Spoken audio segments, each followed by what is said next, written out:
bukas at sa linggo magaganap yung 2-day highlight no ng ating Panagbanga 2025, yung ating street dance competition at yung ating drum and lyre competition.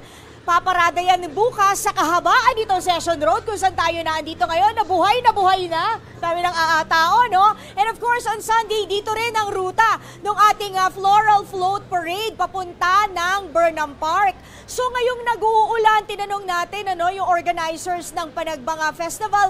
Ang sabi naman nila, rain or shine, tuloy na tuloy. Wala nang atrasan. The show must go on. Magiging maligaya at makulay ang ating ika-29 na Panagbanga Festival dito sa Baguio City. Pero yun nga lang dahil bukas Chiki, Maricel and Jovi ang mga kalahok kasi mga estudyante. So ito ay mga grade school at high school students.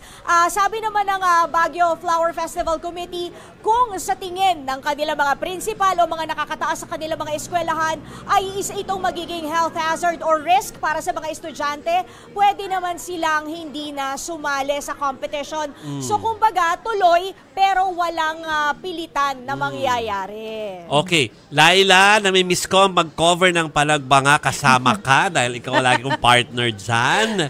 At, pero ang tanong ko, dati kasi, dati pag may eleksyon, nangangampanya dyan ng mga politiko, allowed ba sila ngayon o bawal mangampanya ngayon? Sa pagkakaalam ko, Jovi, hindi yan po pwede, ha? Pero, Jovi, ang alam ko parang meron nga something na mangyayari on Sunday.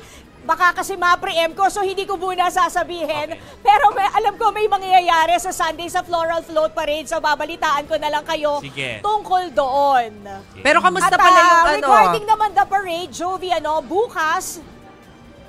Go ahead, Laila. Sige, go ahead, Maricel. Hindi ka, kamustahin ko lang, Laila, yung traffic. Meron tayong 1,200 na... Okay, sige, traffic muna tayo. Medyo may delay.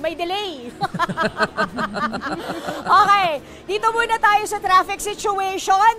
Pagdating namin kahapon, okay pa naman ang volume ng mga sasakyan. Pero syempre, alam naman natin yan, magbabago yan, lalong-lalo na sa mga magaganap na parada bukas. As usual, yung mga ruta na dadaanan ng parada, closed yan to traffic. Pero sabi nga ng organizers ng Panagbanga Festival, somehow, na-master na ng ating mga security personnel, ganoon na rin ang ating mga traffic enforcers, ang pagmamando ng traffic tuwing meron tayong Panagbanga Festival. And speaking of security, dadagdag ko na nga, katulad ng sinabi ko sa inyo kanina, nasa 1,200 security personnel ang ipapalaganap sa kahabaan ng ruta ng Panagbanga to ensure the security and safety, ganoon na rin ang peace and order ng lahat ng mga kalahok, ganoon na rin ng mga manunood ng parada bukas at sa linggo.